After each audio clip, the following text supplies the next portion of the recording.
दरअसल आप अपनी मोबाइल स्क्रीन पर एक फोटो देख रहे हैं। ये फोटो मुशर्रफ का बताया जा रहा है, जो कि राजस्थान के अलवर का रहने वाला है। हम आपको ये फोटो इसलिए दिखा रहे हैं, दरअसल ये लड़का अब इस दुनिया में नहीं रहा है।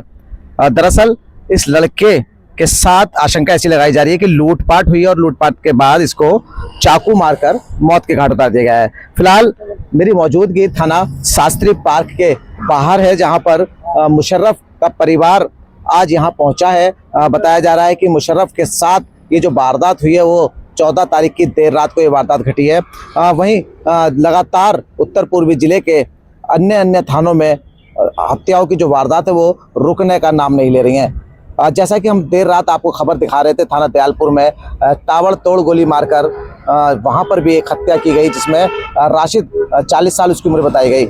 हम खबर कर ही रहे थे तो इस खबर के बारे में हमें पता चला कि 14 तारीख की देर रात भी एक लूटपाट के इरादे से मुशर्रफ नाम के एक लड़के को चाकू घोंपकर मौत के घाट उतार दिया। फिलहाल मुशर्रफ का परिवार यहाँ पहुंचा है। एक बार जान लेते हैं मुशर्रफ घर से कब निकला था और इन तक कैसे जानकारी मिली है। भाई साहब, मुशर्रफ जो है घर से कब निकला था?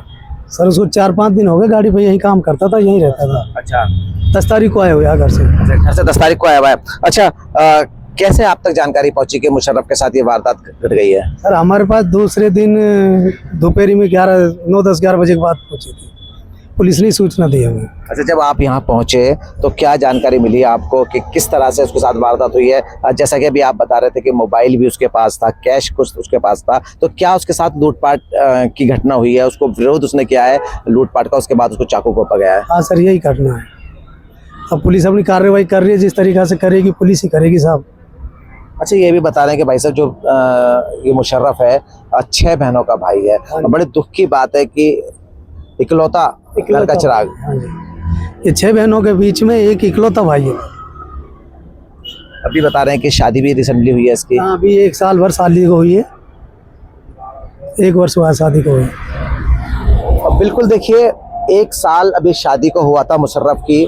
जैसा कि बताया जा रहा है जो मुशर्रफ की पत्नी है वो प्रेग्नेंट है, ऐसा भी बताया जा रहा है। और जो मुशर्रफ है उसके 6 बहनें हैं, घर का इकलौता कमाने वाला था। जैसा बताया जा रहा है कि मुशर्रफ बस पर काम करता था और घर से 10 तारीख का निकला हुआ था। इनको दिल्ली पुलिस से सूचना मिली है, जैसा कि बताया जा रहा है कि शास्त्री पार्क थाना क्षेत्र के ISBT के नज़दीक, यानी कि जो मेट्रो का ऑफिस है उसके ठीक बाहर की घटना बताई जा रही है। भाई साहब, इस जिले में लगातार वारदात इस तरह की हो रही हैं। चूँकि देखिए आप दूसरे राज्य से यहाँ आए हैं, राजस्थान से यहाँ पहुँचे हैं, तो यहाँ पहुँचने के बाद लड़का लगातार यहाँ काम भी कर रहा था, तो पुलिस ने क्या बताया आपको?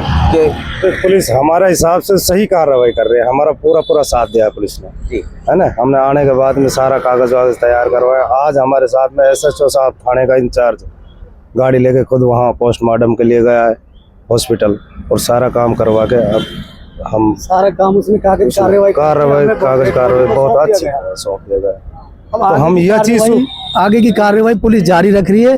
जब भी जैसे भी मुलजिम पकड़ा जाएगा उसी तरीका से मुलजिम के साथ जो व्यवहार उनका इलाज पुलिस करेगी वो करेगी साहब।